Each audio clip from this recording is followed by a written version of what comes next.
Hello everybody, this is Andrew, also known as NatureMan. Today we're going to be talking about reviving a sick Monstera. This variety is the Siam Monstera.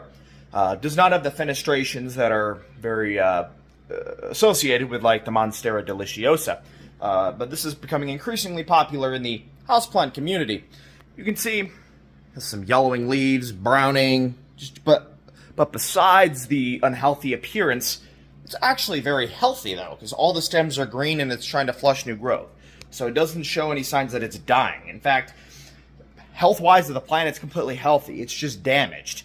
It's kind of like, let's say you were in a fire and you get third-degree burns, but you make a full recovery. And 20 years later, and someone says, "Oh, are you dying?" No. They're just burns, but your body's recovered and you've healed. They're just left with the damage. That's a good way to think about it when you talk about plants. This isn't a dying plant. Anything from that, actually. It's very healthy. It's just been damaged. But now it comes to the question, how do you fix it? How do you fix a damaged plant? Well, it's damaged. I can't snap my fingers. I'm not going to make this leaf green again. It's not going to happen. But I'm going to show you my secret trick to make this plant, well, green again. And we're going to show you in today's video. Now, this pains me to do this, and it probably pains you. If you're a plant lover and you're going to watch me do this, but what has to be done? Like I said, you cannot green up damaged leaves. Like this brown tip, it's never going to green again. This yellowing leaf, it's going to eventually die. But however, it's still green. The green on these leaves are still actively photosynthesizing. The stems are 100% green. So there's no signs that this plant is dying or unhealthy. This is just damage to the leaf. Once it's damaged, it's damaged. There's nothing you can do about it. But I'm essentially going to rejuvenate it. And you've probably seen in some of my other videos where I propagate the plants or cut them back to rejuvenate them. It's exactly what I'm going to be doing here. And I'm actually going to be repotting. I'm going to be using this for a different planter, for a different project. So I will be taking out the plant in this anyways. Taking propagations.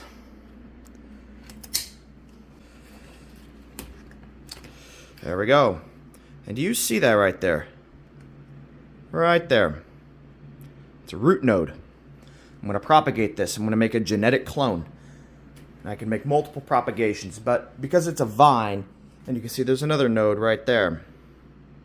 What I'm going to be doing is putting at least 2 to 3 cuttings in each pot. So I might be able to make, I don't know, 2, 3, 4 different plant propagations. And you can cut these as long or short as you want. For each node, you can get a new plant. I can cut it here, here, here, here, and get 4 separate vines from one vine.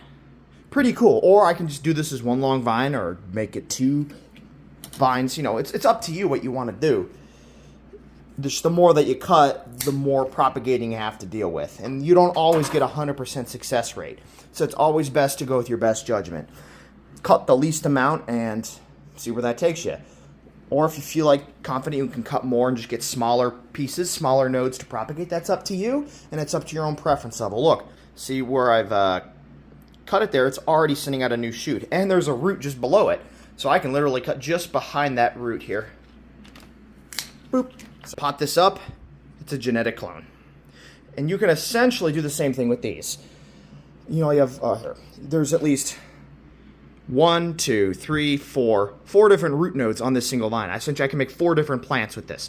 But again, I'm going to be putting at least 2 to 4 different, maybe at least 3 to 4 different nodes in a single pot, because you don't want one little vine trailing off, you want multiples. So I could essentially make one plant with this with 4 nodes, or I can make two plants with 2 nodes in each pot. So that again, that's just up to you and your preference. If you want a bushier, fuller plant, you're going to want to add more nodes into a single pot. And I'm essentially going to do that with this entire plant until I'm down to just the roots of the mother plant. And then on top of propagating these stems, I can propagate the base too. Take each base out with the roots intact, with the actual roots that are already established, and repot them. So on top of getting new plants from the vines, I also get new plants from the base, and I can make multiple propagations from the base of the plant. I'm pretty much doubling what I would already get with the cuttings. Really cool, really fascinating. I will update here with the finished product. Here we go. Alright, I've been making these propagations here, sticking them in the pots, in this pot. I'm actually making one really full plant, and I'm probably just going to have a few extra left that I'll put in another container. Just basically what I want to do is create a fuller plant immediately. I don't want to get small little starts, make a bunch of little mini plants, putting 2 or 3 nodes in each small pot. I'm just putting a bunch of nodes in a big pot so I get a fuller plant immediately. Again, root. This is what we call a node. Stick it in there. This is already like the 8th or 9th node I've put in this pot. I'm just filling this up, and that's how we propagate it. And then we still have the mother plant right here where I can make some propagations. This is NatureMan signing off. Bye.